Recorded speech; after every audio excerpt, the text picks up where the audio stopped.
that shooter is in custody, and hopefully tomorrow we'll be able to take a closer look at him, as well as the charges that are now going to be listed. Victor Williams. 7 more injured.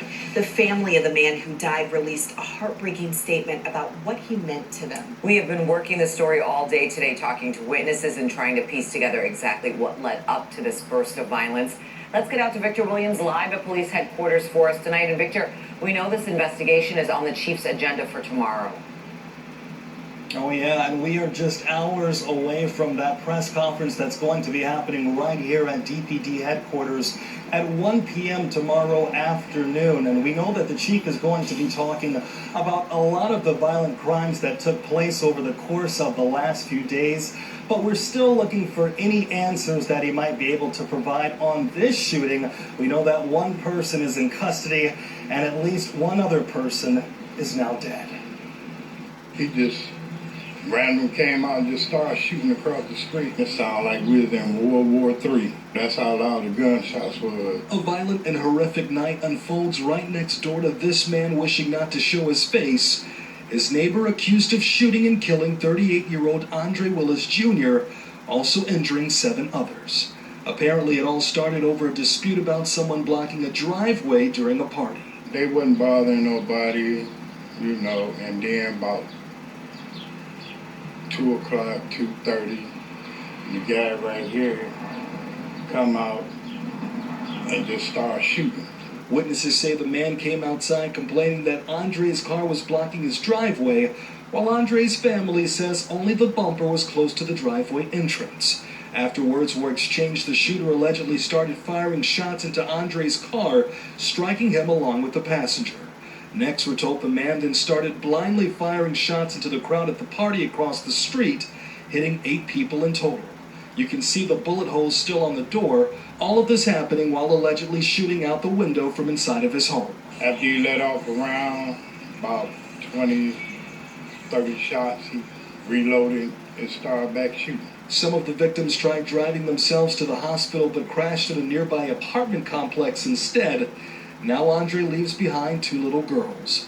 His family sent us the following statement, which in part reads, quote, "He did not deserve this. He was a hard worker that was always working towards new goals and loving being a devoted father. He was full of life and positivity. He was always available. He loved to uplift and support his friends and family in whatever capacity they needed." Sunday around 2:30 We ask for continued prayers. A suspect was immediately arrested. Sadly, 2 people have died and 6 others were injured in this crime. A crime that simply did not have to happen. It emanated from what we understand to be a neighbor dispute, where the suspect believed, it is my understanding, but again, this is a fluid investigation, but what I know at this point, which is subject to change, is that the suspect in question had a problem with some parking that happened near his home, which was directly across the street from where the party took place. The police department, instead of notifying the NPOs, which we have to handle such matters, he decided to take matters into his hands, engaging them, and ultimately shooting up the home, striking our 8 victims, and again, 2 of them sadly deceased. The officers responded. This is sad. There is a 39-year-old woman also dead. What? In the results of these 8 people being shot. For the ones that do know and don't know, Detroit is my hometown. I was born and raised there. They stay somewhere else now, in a whole nother state. But when something happened in Detroit, especially something like this, it captures my attention. You know, this started over a parking spot, and the parking spot wasn't even being occupied or being blocked.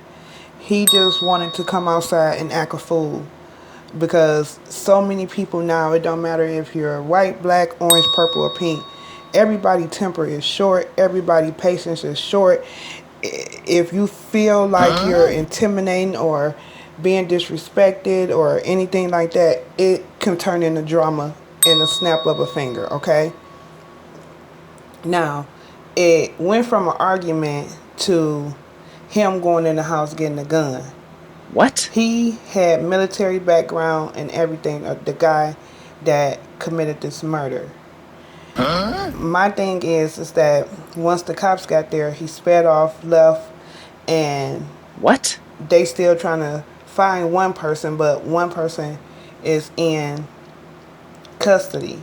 Now, when the police went in to check his home, they said he had a stockpile of weapons. They said he had What? a gun everywhere in the house.